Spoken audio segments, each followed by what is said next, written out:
three insulin manufacturers have dominated insulin manufacturing for decades. Two of those three now make weight loss drugs, so they're distracted. Weight loss drugs are much more lucrative. Novo Nordisk in particular makes 52% of the world's insulin, yet they're making statements like, we're consolidating our global insulin portfolio. They don't want to make the amount of insulin they've been making. Welcome to the Fountain of Vitality podcast. I'm your host, LaMont Leavitt. In a world overflowing with noise, confusion, and distraction, we're here to cut through the clutter and explore bold, unique paths to a longer, healthier, and more vibrant life. Through candid conversations with business leaders, wellness experts, industry pioneers, and innovators, we'll uncover insights to help you discover your own personalized, unique approach to thriving. Tune in, trust the compass of wisdom within, and find your fountain of vitality. Hello, welcome to the Fountain of Vitality podcast. I'm excited to have with us Alison Smart. She's the president of Insulin Choice. Thank you for being with us today. I had a chat with you at a medical convention recently and learned much more than I ever thought I'd know about diabetes and insulin and options. And I thought, our listeners and audience could really learn from your path of discovery, and would love to hear about your story and what needs are on the market. So Allison, take it away. Oh, I love this. Thanks, Lamont. I loved meeting you. It was wonderful to talk to you, and I'm grateful to be here today on your podcast. So thank you. You bet. Should I just give you a little introduction of why I'm here? Yeah. And tell about Insulin Choice. Tell your story about how it all began. I think is really can delve into the passion of why you're doing what you're doing. So yeah, Great. Start from the beginning. I'd love to do that. So the beginning would be 2021. It was Thanksgiving. My daughter was then 13. She was in 7th grade. We didn't think anything was wrong. It was Thanksgiving weekend. We'd gone to a restaurant. We noticed, it was actually my then 18-year-old daughter who noticed that my 13-year-old was drinking a lot of water. And we went to a movie after.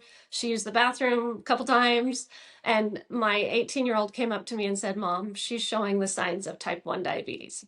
Pretty remarkable. She had done a class project on type 1 diabetes. She'd had a good friend with type 1, and so she knew the signs. And so as soon as she said that, little alarm bells in my brain started going ding, ding, ding. My daughter's a tennis player. She had her legs would cramp up the previous month or two. Her tennis coach had noticed she really seems to be losing some weight, seems to be a little more tired. I just thought, oh, she's 13. That's when you stretch out. Right. Anyway, long story short, she was diagnosed with type 1 diabetes. And then the first few months, we were prescribed the typical insulin that most are prescribed at diagnosis, which is Lantus is the brand name. The generic name for this insulin is Glargine, and there are other names for Glargine. There's Basaglar, Semglee, Tuheo is extra strength. So she was given the most common one. Interestingly, her physician told us there are several different kinds of long-acting insulin. Contact your insurance company, see which one they want you to use, and we'll make it work because they're pretty similar. So, which I think is fascinating. As I've gone through this journey, you wouldn't hear that with pain medications or with antibiotics. Years ago, my husband had a knee surgery and he was given hydrocodone after the surgery and he became very nauseated. We told the physician didn't bat an eye, said, you probably should remember you don't tolerate that well. Let's give you a different one. And it's interesting that it's not more well known that insulins are different. There are several varieties, but we are heading into a world with few options. And that is kind of my fundamental message. We are losing a main option. So just back to my story. After several months, her control, the first few months was really difficult. You want to stay 80 to 120 is normal blood sugar. And ideally, especially for an athlete, you want to stay in that range. And it was very difficult. She was having a lot of highs, a lot of lows. So I delved into researching the options for insulin, and I learned that there are 3 main basal insulins. Lantus is the main one, the most common. It's made by several manufacturers. and it will continue to be made by several manufacturers. So we're not at risk of losing glargine That insulin. one's okay then. Okay. Yeah, that one is going to safely stay on the market.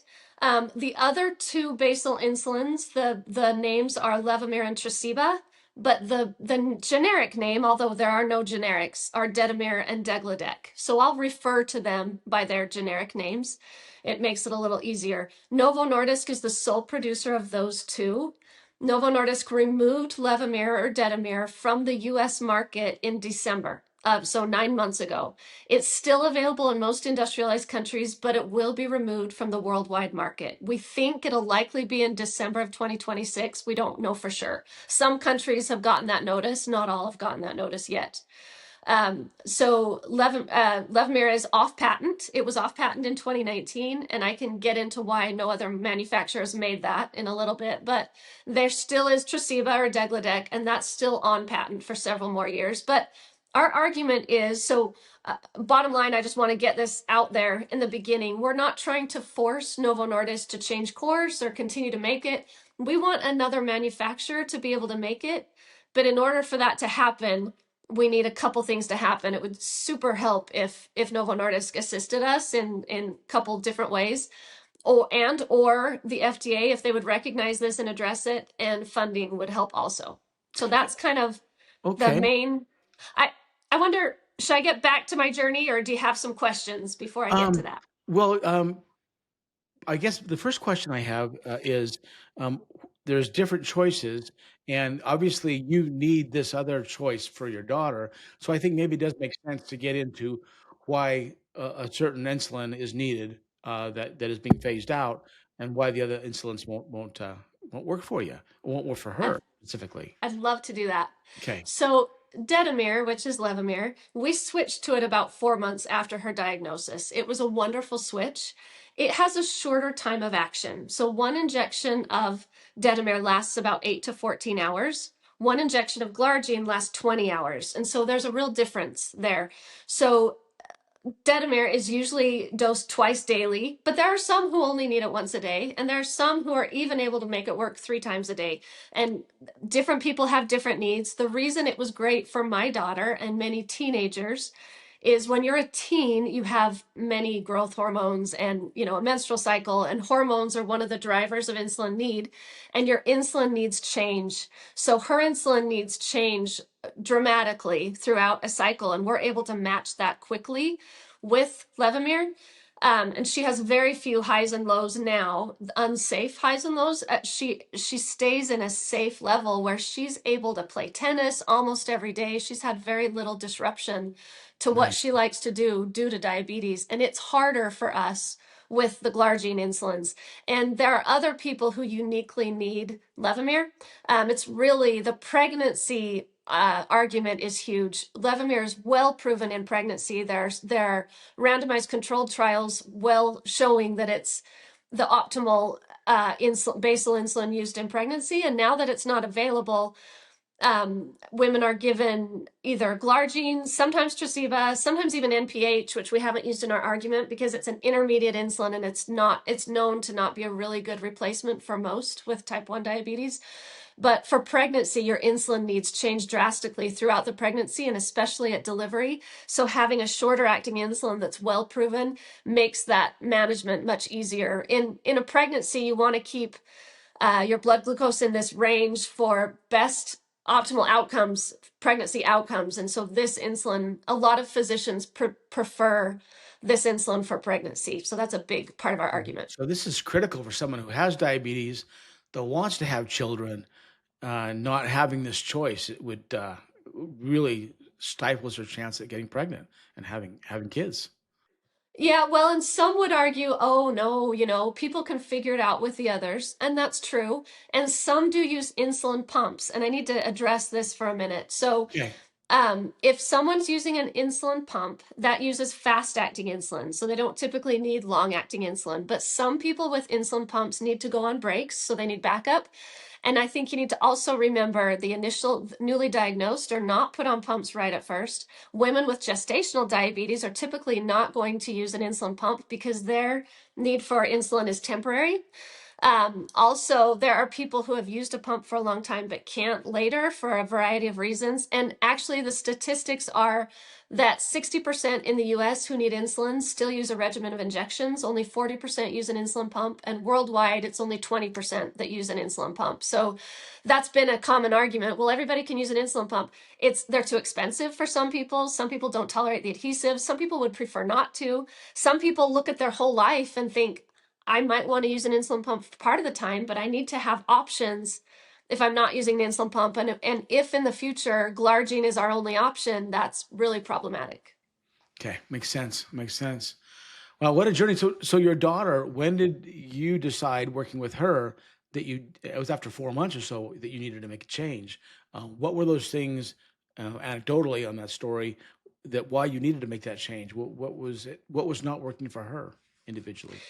So that first 4 months, it was very problematic with her tennis playing and just her daily life. She had wide blood glucose swings, and we just really dialed in. We did a lot of research. We made some lifestyle changes, switched to this insulin, and it was a game changer. So then we used this insulin for the next several years. She did try the next year. She wanted to try an insulin pump, and we did try one for 3 months. It worked great during the week, but on the weekends of her tennis tournaments, when in a tennis tournament, you don't know if a match is going to be 30 minutes or 3 hours, and you could Right. have one or two a day, or you could have 4 matches in a day. And in the heat, and we just found that her blood glucose had much wider swings with the pump. So going back to Levemir made her life much easier. And then in November of 2023 is when we heard the announcement that Novo Nordisk would be removing Levemir from the US market. So I thought certainly someone was going to take this on, but we realized pretty quickly, communicating with insulin manufacturers and legislators and diabetes advocacy organizations and pharmacists, that this was real. Like, this is being removed from the market. Over 1 million people used Levemir just a few years ago. It's a real problem to not have this specific one available. So, what kind of other stories have you heard? I noticed on your website, it talked about a lot of other stories of why it's important to those to want that. Sports uh, people are in the same boat as your daughter. What other stories can you share with us? I hear stories all the time, and I can share a few of these. We have one little boy who's 9, and he was diagnosed at 2, and he pretty quickly went onto an insulin pump. And they found that after a year or two, you change an insulin pump every 2 or 3 days typically, and he hated his site changes. He would go and hide. It became a real family Yeah. dynamic to try and change the pump. Plus, he was a skinny little boy with what we call little real estate. That's a term used in the diabetes community, that you only have so much skin to attach the adhesive to, especially if you're really skinny. And sometimes people develop scar tissue, and there's areas where they can't keep putting that pump in the same place. It was really difficult. So they made the switch to Levemir, and they said he didn't mind his shots. It was a relief for him. And so he's been on Levamir. Another story, a physician reached out to me, and he's a pediatric endocrinologist. And in his practice, he notices better blood glucose control in his pediatric patients with Levemir as opposed to the glargine insulins. And he also notices that a lot of the teenagers in his practice have a really hard time adjusting to diabetes and having a pump. And he finds that with many of them, he assists them in going on a pump break, maybe for the summer. Maybe they're going on a beach vacation, or, Sure. a lot of extra athletic activity. And he finds that sometimes they want to go back on the pump. A lot of times they do, not always. And he finds that ability to take a break helps with their mental status, and he has better success, less hypoglycemic events with Levemir than he does with glargine. And I mean, I could go on and on about stories. We have physicians who specialize in diabetes and pregnancy, and physicians want to rely only on objective information. So that's why having Levemir be well proven for pregnancy was a real comfort for physicians. Yeah. Glargine has not been the topic of randomized controlled trials in pregnancy.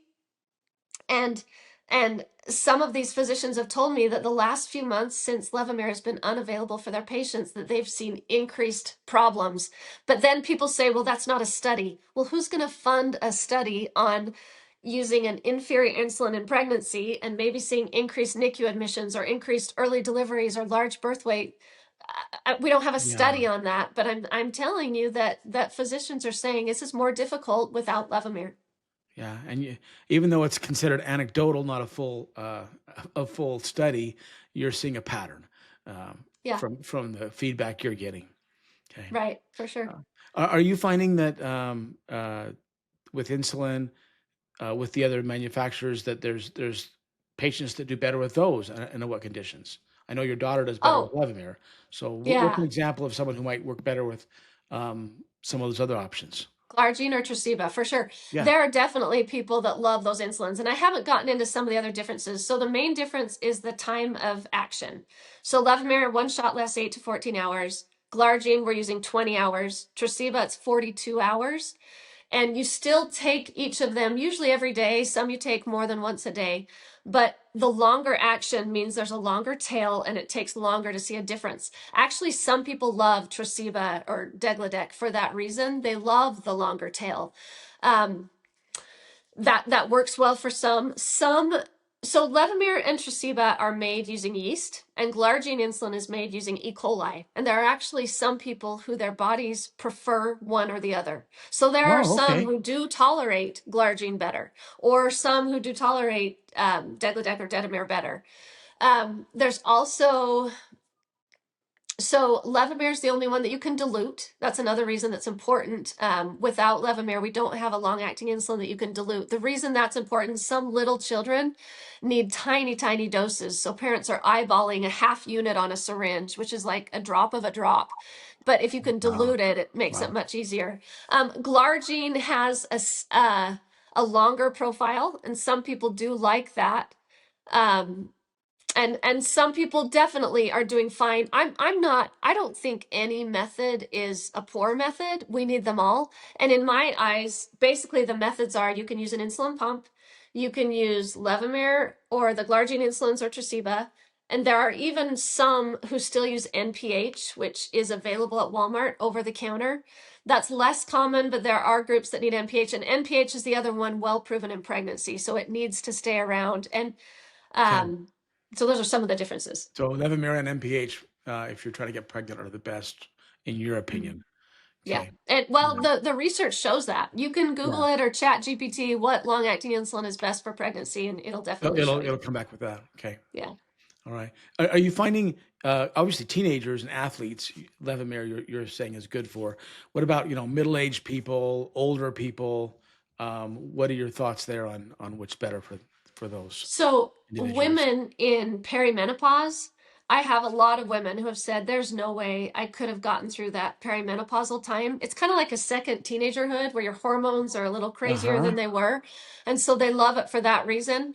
There are also some who are diagnosed with LADA. It stands for latent autoimmune diabetes in adults. Anyway, it's a diagnosis. It's basically like type 1, but sometimes when someone's diagnosed with this, they don't need insulin for a while. And then when they do need insulin, they need a small amount and it can stay there or it can gradually increase. But some of those women only need one shot of Levemir at night. And it just stays, and they don't really need it during the day, similar to some women with gestational diabetes. And that's another reason why Levemir is super important, just for this shorter time of action. I have an 83-year-old man who reached out. He didn't know how to send a picture. And he didn't, there were typos in his message, and he said, please don't take away my Levemir. I've used it for years. And I can't imagine if you're his son, say he lives alone, what are you supposed to tell him to do? Figure out a new, maybe he didn't do well with glargine before. Most people that use Levemir, they started on glargine and they switched to Levemir because of some problem. And so it's really tricky if we're left with just glargine to go back to. And the Yeah. reason I keep saying that, Tresiba is around, but who knows if it will stay. It's also only made by one manufacturer, by Novo Nordisk. Who knows if they'll keep making that one. So this is an issue for Levemir users for sure, but I hope if people are listening to this, they might think this could happen with anything. This could happen to my pump manufacturer. If you're using a medication for something else, what do we do when a medication goes away? Yeah, I would assume that you'd have the challenge where a shortage, a potential upcoming shortage, creates even more shortage if people are like, well, I better stock up and fill my and Yeah. do you see some of that at all, where people are want to hoard the meds and concerned that they won't have it in the future? A little bit, but honestly, I see a lot of people giving up and they're saying, look, I'm only this age. I'm going to need insulin for many more decades. What's the difference if they're removing it now or in a year? So I better start trying the alternatives now. And figure it It's out. it's Oh, it's okay. sad. Yeah, it's a really we have many people who are very, very nervous and very sad. Yeah. Oh, this is great information to get out there. If you're a listener and you know of someone who has diabetes, that is as that this is a potential outcome for them, that they need to be aware of this and find another alternative, or we need to get another manufacturer in place and picking up Levemir from where the other manufacturer left off. Well, So can I actually address that? yeah, let's do. Um, Love to hear so it. we have a solution. Okay. Sometimes we get so caught up in the problem that it's hard to get to the Yeah. solution, but I want to address that. So we've been working on this for a year and a half. So the announcement was given November of 2023. We started communicating with others, realized we need to do this. My family kind of has a saying, if not me, then who? And so I just figure out, I just decided I'm going to take this on. But Way to I'm go. communicating with many others and we have a solution.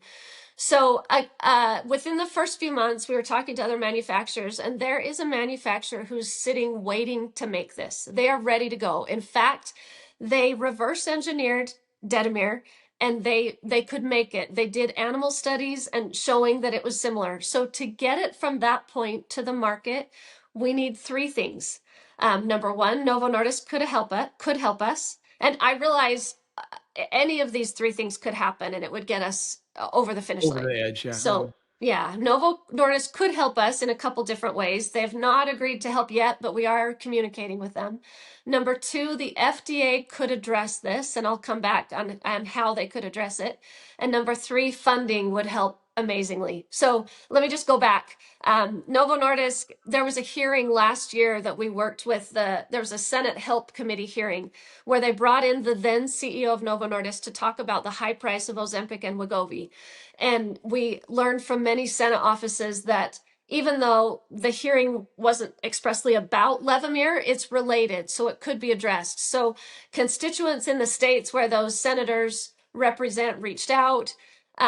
We worked a lot with those senators, and 3 senators ended up addressing the Levemir discontinuation in that Senate hearing to Lars Jorgensen, who was then the CEO. And he responded, if any company or a government wants to make this, we'll cooperate. So we would like that to happen. We appreciate Novo Nordisk for making this insulin and having it be widely available for 20 years. We're not trying to force them, but if they could help us by we could have an agreement where they could license it for a profit. They could just make a portion of the insulin, like the active pharmaceutical ingredient, or they could actually sign over the FDA approval to manufacture it since they're not making it anymore. Yeah. Those are some things we're trying to encourage. That would make it seamless and easy. Number 2, the FDA could view this as a drug in shortage. So the FDA for years has basically had the view that basal insulins are interchangeable. That's why when people go to the physician and say, what insulin should I use? They'll say, well, we'll give you whatever your insurance covers. But actually, as we have physicians and individuals saying, this insulin is unique, this is the one I need, if the FDA would say, okay, Levamir is a drug in shortage, they would do the 3 things we've been asking for. They would work with manufacturers on increasing supply. They would communicate with us and manufacturers, and they would be creative about bringing Levemir in from overseas. And number 3, they would talk to new manufacturers. That's exactly, so last year, the FDA identified that there was a penicillin shortage. In 2024 in the United States, the FDA said, looks like there's a penicillin shortage. They didn't say, you've got all these other antibiotics. They said, we know you need penicillin for specific infections. So they did those 3 things. They talked to manufacturers. They were creative. They worked with Mark Cuban, Cost Plus Drug, on importing penicillin powder from a new location in Italy that was in Paraguay that was non-FDA approved, and they talked to new manufacturers. That's exactly what we've been asking for. They've been ignoring this. We filed a citizen petition in April with physicians and some small organizations that said, this is a problem, will you address this? And their answer was, well, now we have 180 days to respond. So right now we're at October 2nd. We have till October 12th, and then they'll give us their answer. And I'm pretty sure the answer is going to be, you've got alternatives, you're fine. But if they would address this, and actually when you and I were at the Utah Medical Association convention, they voted overwhelmingly in favor of asking the FDA to view this as a drug in shortage. That's great. So we were super pleased with that. And then, so that was number 2 of ways we could get this to market. And number 3, funding. So it would be lovely if the pharmaceutical system really was a free market. Anyone listening to this that has any familiarity with the pharmaceutical industry knows it's really not a free market. To get it's a little crazy that for 20 years this insulin has been widely available in the United States. It's arguably the safest basal insulin. A company knows how to make it. Why can't they just, go to the FDA and say we're ready and let's get it to the market? It is cost prohibitive. Again, if you go to Google or ChatGPT and put in what's involved in bringing a biosimilar, which is another word for generic, of Levemir or Detamir to the market, you're going to come up with tens of millions of dollars and 6 or 7 or 8 years. It shouldn't take that long. And under our current administration, we're hopeful. They want things to be sped up, but we need we need this to be addressed, and this company needs funding. The FDA is kind of, they're used to big companies with a lot of money that come to them, and this is a smaller company that wants to make this. The big manufacturers think this can't happen. So let me just address something else. Yeah. So 3 insulin manufacturers have dominated insulin manufacturing for decades. It was Novo Nordisk and Eli Lilly, then Sanofi came onto the scene 20 years ago. And so those 3 manufacturers have dominated the worldwide supply. 2 of those 3 now make weight loss drugs, so they're distracted. Weight loss drugs are much more lucrative. Novo Nordisk in particular makes 52% of the world's insulin, yet they're making statements like, we're consolidating our global insulin portfolio. They don't want to make the amount of insulin they've been making. They're thinking of themselves as a weight loss drug company. So we know of 6 to 8 new companies bringing insulin to the market, bringing generics. They are all only working on 1 long-acting insulin and 2 short-acting insulins. So when you need shots, you need both long-acting insulin that runs in the background and short-acting insulin with meals. All of these companies are only working on glargine, which is Lantus biosimilars, and then Aspart and Lispro, which is Humalog and Novolog. So we're looking at, in the future, of just glargine and just Aspart and Lispro, possibly, because who knows what's going to happen with Tresiba, and if we don't succeed with Levemir, we could be heading to a world where there's this one option for long-acting insulin. So yes, these companies are bringing it to the market, but so for example, I talked to a manufacturer in India, and he said, we were working on bringing a Detamir biosimilar to the market, but as soon as Novo Nordisk announced that they were pulling it from the US market, we stopped. We said it's not worth our time and our money to continue working on this specific insulin. And there's a manufacturer here in Utah called Civica, and they're working on bringing insulin biosimilars to the market, but same as the others, they're only working on glargine and Aspart and Lispro. And so some are saying, well, Levemir, a biosimilar just wouldn't be profitable. And we're saying all these companies are working on glargine. Do you realize this big market? So just 4 years ago, just 4 years ago, glargine had 40% of the insulin market. Aspart and Lispro each were the next largest, and then Levemir was still close to 10%. So it's a big market. It was a $649 million market just a few years ago. So this is a market. A company wants to do it, but we need help in some of those 3 ways. Novo Nordisk helping, the FDA addressing this, and funding. You can't go to the FDA until you've already built up manufacturing to 1,000-liter capacity, and it's expensive to go through the regulatory process. Right. Well, if there's any listeners out there that feel they can help in any one of these 3 areas, please reach out to Alison Smart at Insulin Choice. Thank you so much for your time today. We learned a ton. And I think it's a great and noble cause you're going after to solve this, not only for your daughter, but for the benefit of so many people that need this drug here in the world. Thank you. Well, thank you. Appreciate you. You bet. Thanks for your time. Thank you for tuning in to the Fountain of Vitality podcast. Head to fountainofvitality.com for more episodes, insights, and resources. Remember, your health is yours to own. Take charge, focus on what you can control, and keep exploring what works for you. Always be your best self, lift others, and trust the compass of wisdom. Until next time, stay vibrant and take care.